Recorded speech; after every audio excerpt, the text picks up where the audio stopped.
our next speaker has kindly arrived with us virtually from the United States, from Alachua, I believe. And his name is Mahabuddhi, Sripad Mahabuddhi Prabhu. And I just wanted to introduce him by explaining a few wonderful things that he's done in service.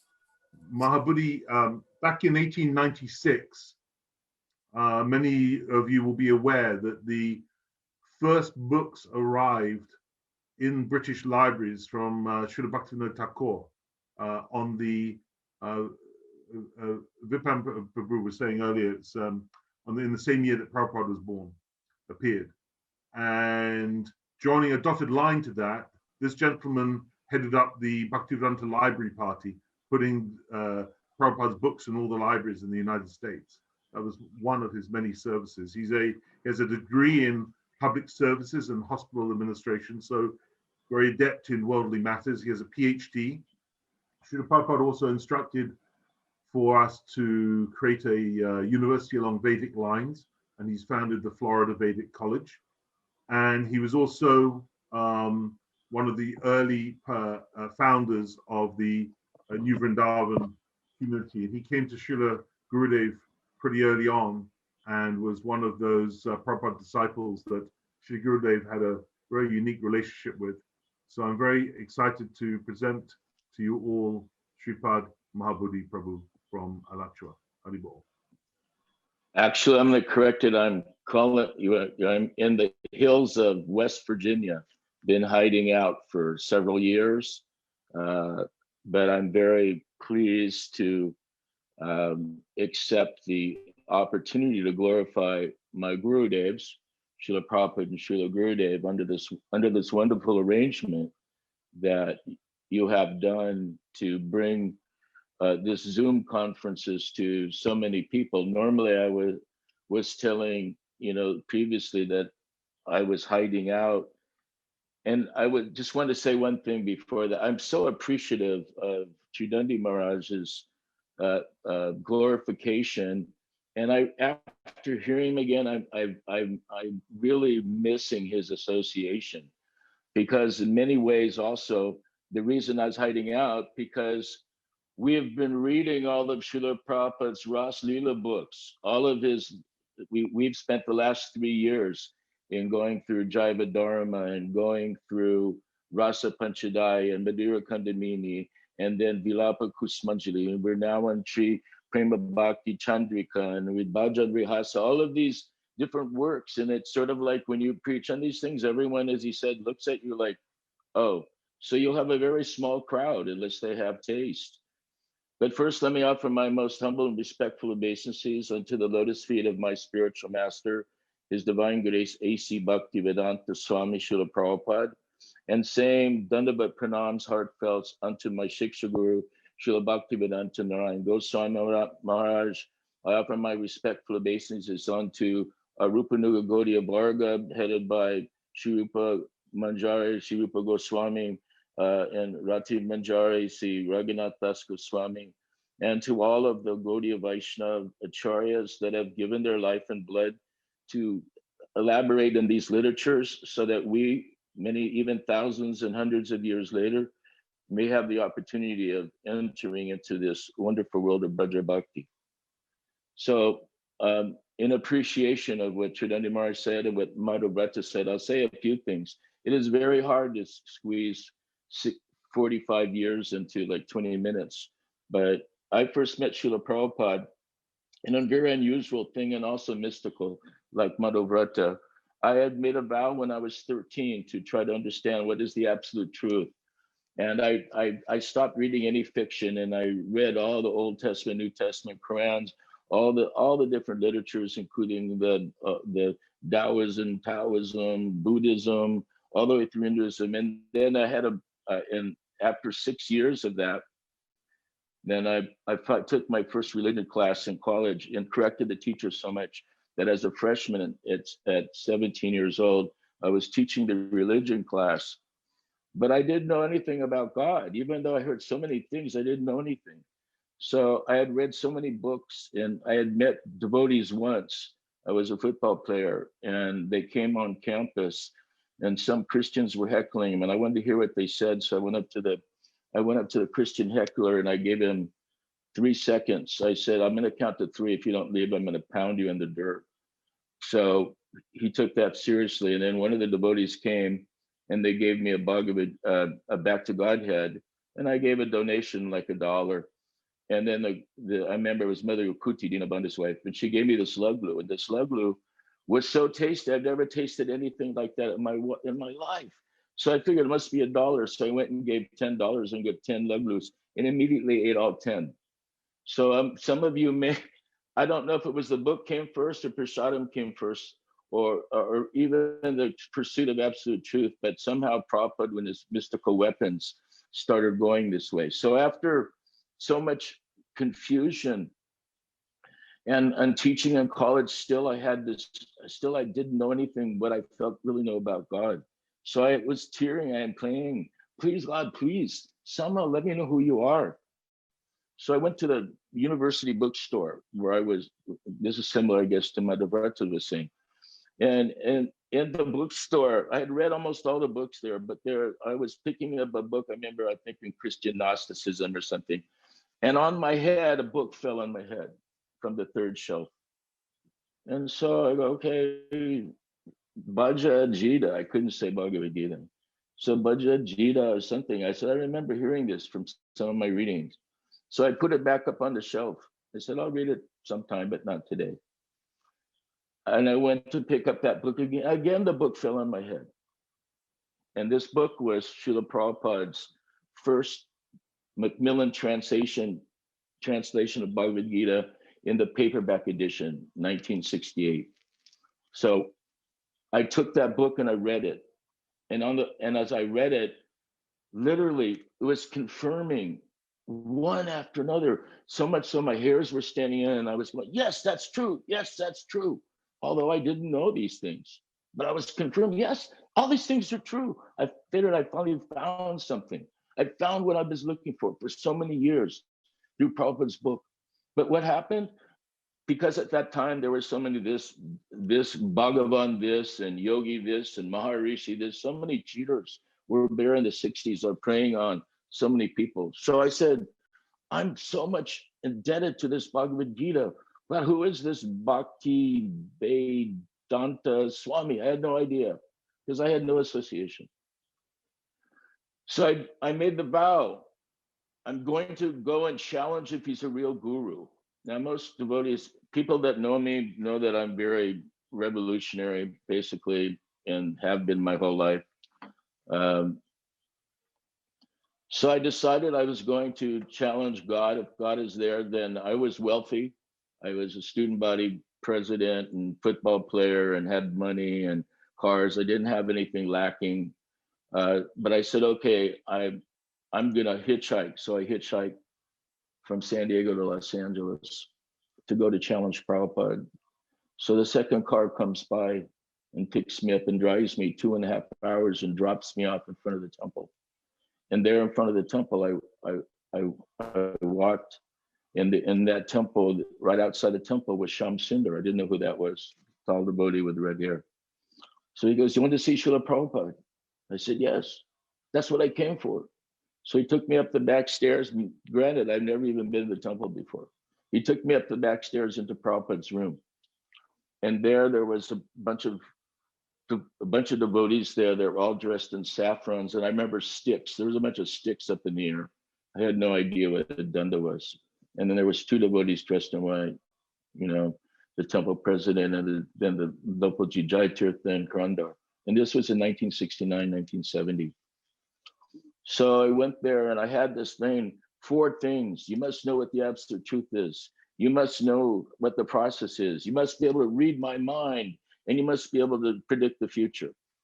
Why these things? It was the 60s. Who knows how I came up with that stuff. Anyway, so I'm determined to ask the Prabhupada. So Prabhupada, at that time, devotees were crying. They were listening to his new Hare Krishna album. And some of the devotees were crying, and I didn't understand it. So I was sitting in the back. I could barely sit in a yoga position because my legs were too developed from playing football. And I had long curly hair. And so I sat back there, and Prabhupada was looking around the room, and he saw me, and then he looked and he focuses and said immediately, "Why are you a Kripana?" And I'm thinking, what is a Kripana? Prabhupada, and I haven't said anything. And Prabhupada said, Kripana means miser. You have abilities, you have knowledge, but you're not using them for Krishna. You're using them for yourself. Therefore, you were a miser, you were a Kripana. Now I felt offended, but I didn't say anything. So next he started explaining what the absolute truth is. The absolute truth is to understand the pure love of God for Krishna, and Krishna is the absolute truth. And then he started explaining opposite of Brahmana. What is Brahmana? What is that? So he's going through these things one after another. He's defeating. I haven't said a word. Then he goes into understanding what's the truth, what is the process of the bhakti, and then we're going to put. I'm listening. I'm offended, but at the same time, I haven't said a word, and he's answering all my questions. And so I said, well, he didn't answer, didn't predict the future. So for the first time, Prabhupada called for Pradyumna. And I didn't know, I was sitting back there, and all the devotees made a big, like parting of the sea. So it was directly now from Prabhupada to this person they've never seen in the back with long curly hair that Prabhupada's chastising, and they don't even know why. And so what happened is he called for Pradyumna. Pradyumna walked out with this book. I'd never even seen a book that thick. It looked like it was about 24 inches thick. Pradyumna had to carry it with two hands. And this was the books, the 10 different commentaries of the Srimad Bhagavatam that Srila Prabhupada is translating from. So he went to the 12th canto, and in the 12th canto, he started to say, and no one even in the West had even heard we didn't even know there was a 12th canto at that point in early times. So he started reading the predictions for the age of Kali. Prabhupada read that, that people will think they'll be beautiful by having long hair, curly hair. And he said, there will be no justice. There'll be my money. All the food will be gone, and people will become cannibals. And then if they live to be 25 years old, they'll be ripe old men. All these things. So all my things were done. So at that point, Prabhupada left. Prabhupada said, go. And then all the devotees wanted to talk to me. I ran down the stairs, went out the building, hitchhiked back to my parents' house. Second car took me all the way to my parents' house. So this was an amazing thing. So this was my first meeting with Prabhupada, challenging. So I survived that. But thinking back home, I remembered that whatever you were looking for a real guru, and so he's proven he's defeated all your things, and you should just surrender. So the better half, I got back the next day and I wrote a check out for $1,000, which in 1969 was a pretty big donation. So then they gave me all of Prabhupada's books. So then over the course of time, Prabhupada, had spent so much time in teaching us that I got the very much opportunity to travel, and also with sannyasis. And we went to every college, because I was a college graduate also. So we went to all the universities and colleges in America distributing books. And in the next 4 or 5 years, we became like we were like treated like bhakti, rock stars almost, because so many thousands of books were going out. But here's the key. And this is something we should learn. In glorifying Prabhupada, I'm saying this, that we were thinking wrongly, oh, we are doing this, that all these books are going out, all these preachings, all these reviews that we're getting for Srila Prabhupada's books, this is our service, but we're thinking, oh, we're doing this. But we should understand only Guru, everything is being done by Guru. So in that time, and Prabhupada came together in 1975, installing the deities in ISKCON Chicago, and 600 devotees came. So one thing after another, that, I was under the Maya thinking I was doing these things, because I was reading all these Sankirtan newsletters and doing nothing but glorifying us. This is the worst thing you can possibly think about. Oh, that you think, oh, I'm the doer. So crush. I won't go through all the things in a minute of time. But actually the point came, and so many Prabhupada had blasted me so many times. He'd stopped the Guru Puj, which I never saw before. And so what kind of dancing is this? This is not how Vaishnavas dance. Brahmananda, show him how Vaishnavas dance. Because we were doing what's now wild dancing at that time, Guru Kripa and myself. So he had stopped everything and then started. And then at that point in time, I felt I've offended Prabhupada. So I put my bead back meat bag in the Brahmachari ashram and walk to Lake Michigan to kill myself, to commit suicide, because I've offended my spiritual master.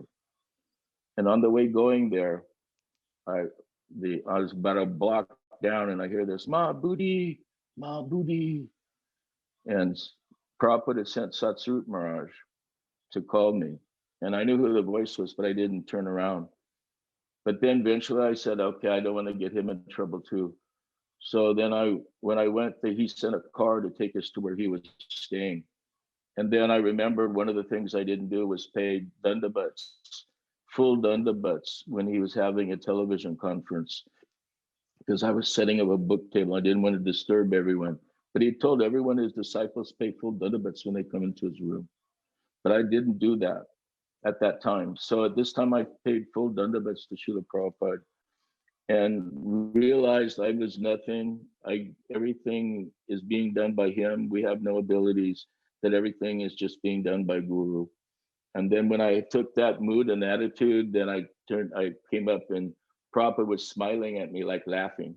And he said, I want to introduce my disciple Mahabuddhi, Prabhu, Mahabuddhi Das, and to you. He's doing University's library. He said all these things.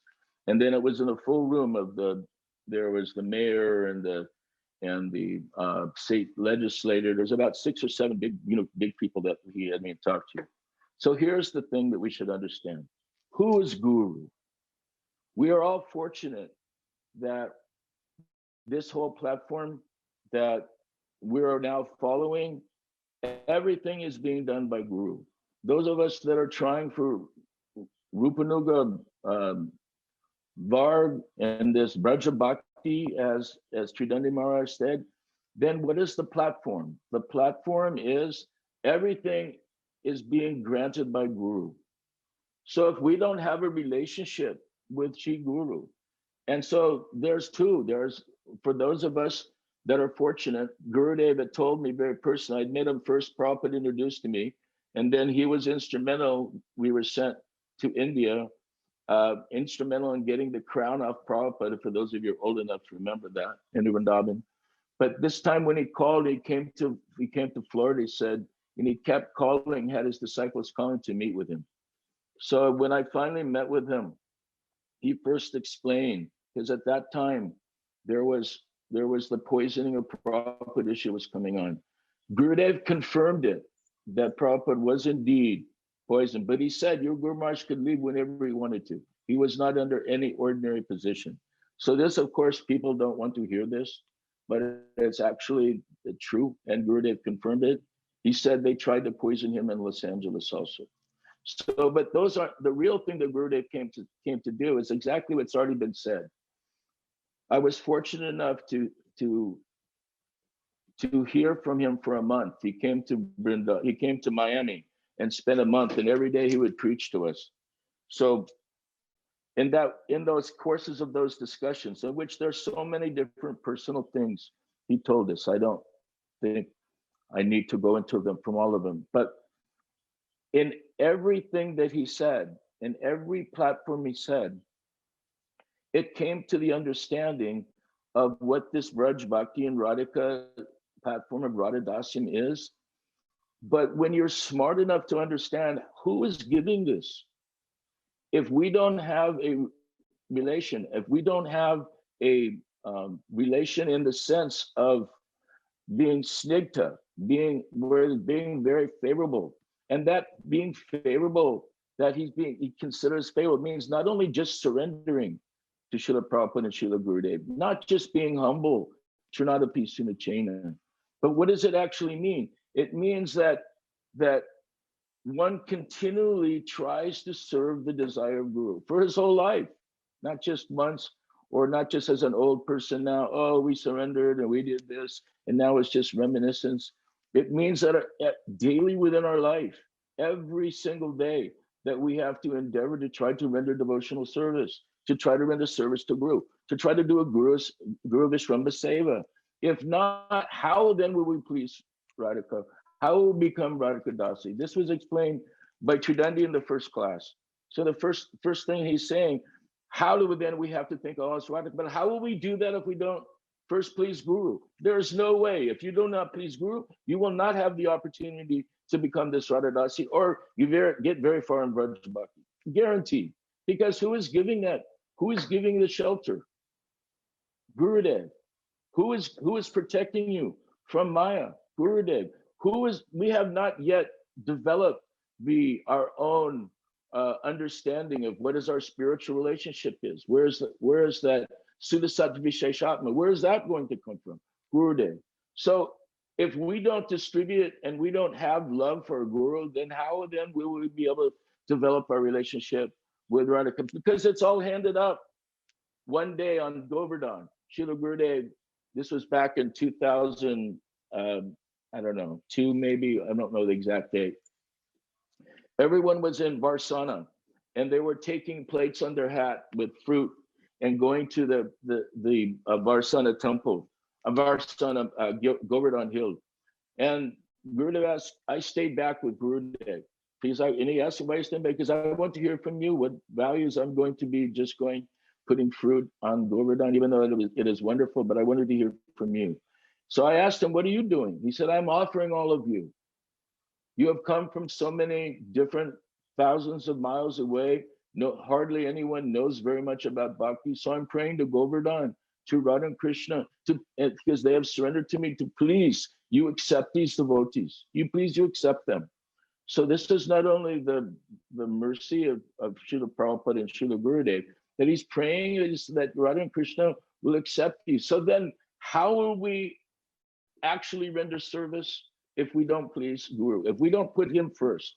So sometimes we're thinking, oh, I have to remember Radhika, I have to remember. Yes, you do. But how will you remember? You also have to render by that service through your Guru Maharaj. And this is explained in all the books, even in the prayers by Narottam Das Thakur, Arna Kariya Mani, that one has to make one with his instructions. If you've given personal instructions, unfortunately for me, I've been given too many personal instructions. If I can just do a few of them even in this lifetime.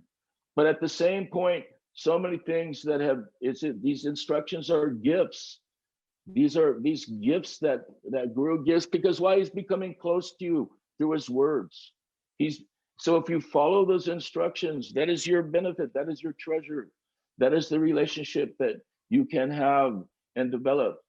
But just as like was said by Madhavrata earlier, Gurudev, he is not ordinary. He's not like, oh, we've left this world and now, because in this uppercut platform, he's available to everyone. Maybe you couldn't do a massage at that time, only Madhava Maharaj or some others that come and they do a massage or something. You were like that, but now, through uppercut, anyone can render service to Srila Gurudev. Anyone can render service to Srila Prabhupada. It is not that you're alone. And Prabhupada, Gurudev told me so many times, and once we were in Alachua, and it was during his Vyas Puj. And in his Vyas Puj, he said, I was in the back, about 500 person in the back, and I was thinking, this bhakti is so difficult. All we were seeing is the Rupa Goswami and Rati Manjari and all these things. They were all pure devotees. Where are we supposed to come from? Our backgrounds are so meager. Our devotional service is useless. Hardly. Prabhupada said, I have given you your qualifications. I've given you your benefit. So whatever little we had, I was thinking we're not very advanced. So I was thinking this is like hopeless. So in the middle, they were offering artik to Srila Gurudev. And immediately all the way back to the 600 person, Madhav Maharaj appears in front of me and he says, Srila Gurudev wants to talk to you. I said, now he's on the Vyasasana thing worship. Right now, he wants to talk to you. I said, what first?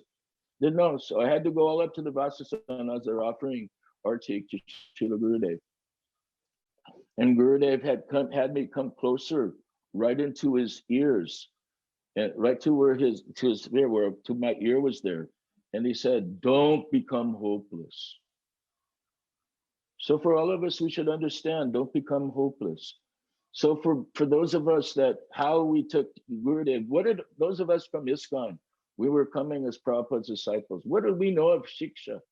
Prabhupada was our everything. We didn't know anything about a Shiksha. So I remembered, like was said before, I was praying to Prabhupada, please, somehow or other, you let us know what you're supposed to do. So two things happened. One, this was in a Alachua festival in Jalakar's house. And so Gurudev would always have me sit up in the front in a chair next to him. So we were sitting in the chair, and by looking at the chair, I don't usually say this, but by looking at the chair, I saw Prabhupada sitting next to him. And in his very same way that I used to be a Prabhupada servant, not servant, but guard, and ran all of his darshans for 5 years in Mayapur and Vrindavan. And so many, could tell you so many pastimes of that at some other later time. But in some way, Prabhupada had sent me one time to go get one of the devotees. I had to go to the Ganga. But he was sitting so erect and so stand and so stench. When I came back after 20 minutes of having to go out to the Ganga and come back, so many things, he was still sitting in that way. So in that same form, I saw Srila Prabhupada sitting to Gurudev. But being up in front, I waited till the class was over. And the class was over, generally, Gurudev would come and he'd put one hand on my shoulder and one hand on Puru's shoulder. And we'd walk him to his where he was staying in Jalakar's house. So before the other devotees we came there, I said, Srila Gurudev, I'm not a Sahaja, but I could see Srila Prabhupada was sitting right next to you. Is this true? And then as Madhavrata also said, Srila Gurudev, when he looked at you, he looked at me with his great blue eyes, and it looked like he went right through you about 25 yards. Right, you were just like a screen. He saw everything within you, and you just right through him. And then you felt almost like naked in front of him, or you were ex-Asia in that sense. And he smiled, and he again put his hand on my shoulder, and he said, walk with me, and he shook his head. So in the same way, I had this experience with Prabhupada. He also one day stopped in the middle of a walk, and he gave me personal instruction. I was fortunate to have many opportunities with Srila Prabhupada and Srila Gurudev for walks and discussions. And Prabhupada told me, he made me chant, and amongst all the devotees in Atlanta, he asked, do you know this verse? Te sam satsata yuktanam bhajatam priti purvakam dadami buddhi yogam tam yenamam vayantite. So he said that verse, and I didn't know the verse. I didn't know it that time. So he made me repeat it. Te sam, like we do in a Bhagavatam class they were doing. At this point in time, then Srila Prabhupada told me, after he made me say, will you chant this? And I said, yes, Srila Prabhupada. Then every day, and at this point, if you talk about chi or spiritual energy, I almost fell backwards. I was so close, but he said it so that almost like fell backwards. Prabhupada was so powerful. And I said, yes, Srila Prabhupada. And then he took a few steps forward. He said, in this way, Krishna will always provide you the intelligence. So how do we know when we're coming to, like so many others have already said, and the glorification is there. Our whole life has been turned around by the mercy of both Srila Prabhupada and Srila Gurudev. Srila Gurudev in Miami, he told us about what will happen after his leaving. And of course, Yasoda Prabhu, he spoke some, he told him some in Brazil also when he put those things. But Padmanabha Maharaj and myself were there, and he told us that if all the he said, if all the sannyasis, if they give up their false ego and false pride and they work together and give that up and work together for my mission, then everything will go. If not, they will go their own individual ways, then all will be ruined. So he said all the leading preachers, and he named many of them by names. So following in his lineage, we should try to work together. But it's also very much important that we acknowledge who is it that we're trying to please. Srila Gurudev and Srila Prabhupada, they're not ordinary persons, and they're not even ordinary acharyas. Srila Gurudev told me personally, just like was said by Tridanda Maharaj, he said his mission is not Prabhupada's mission. His mission is what? His mission is to come to spread this Radhadasyam, this Braj Bhakti. He said, and therefore anyone who takes this, they will not necessarily, like Tridanda Maharaj said, he was crazy fellows. What are they like this? Very few devotees will be able to do this. So one day, in this regard, he's giving us this opportunity, because that is his mission. I asked him, but he doesn't also, very nice, important point. And you let me know when I have to stop, because I'm not looking at the clock, please. I think after this one, Prabhu. Okay. So in this one case in Hawaii, that we were talking, and Gurudeva was in the garden, and he also did this similar thing and walks in Coral Springs. That's another story. But in this one, he was picking weeds from, in the flower bed, and there was just him and myself back there, and he was picking weeds. I was trying to figure, what is he doing? I asked him, and then he started talking. Radharani, he wants this. Radharani, he wants this garland. We have to pick these flowers, and she wants this now. And he physically, it was like picking weeds. He was in Samadhivas, in the Leela of Srimati Radhika. And Srila Gurudev, he would treat us just like he wanted us to remember him as a parakar, as a friend, as an associate. He saw everyone in relationship to Krishna service, not in this Aishwarya, not in some glorified in some platform of other than the Radha Dasi giving this Vraja Bhakti. So there are so many things to say, but I'm rushing and through it because there's not much time. But from our very heart, core of our heart, we are so thankful and we are so appreciative of Srila Prabhupada and Srila Gurudev that they've come into our lives and they've changed it so much so that even now, living up in the hills of West Virginia, we're reading the books. Prabhupada, Gurudev told me to read the literatures of Srila Gurudev. And I told him, how am I don't know, I'm not very advanced. How do I do this? He said, Rupa Goswami will personally instruct you on these. You just read them. So I'm so indebted to Srila Gurudev and Srila Prabhupada. I'm sorry, I'm not a very good speaker or very intelligent or very advanced. So, but at least it may be a warm-up between Tridandi Maharaj and Bhagavat Maharaj, who have great devotion, that somehow or other, I pray that they, Srila Prabhupada and Srila Gurudev and our Guru, Gaudiya Guru Varg, accept our Dandavat pranams and our humble, tiny attempts to attain this Radha Dasyam and do service to the lotus feet. And I'd like to thank the managers of this to allow us to even somehow say a few words on their glorification. Hare Krishna. Vancha kalpatubhyascha kripa sindhu bheva cha patitanam pavanebhyo vaishnavebhyo namo namaha.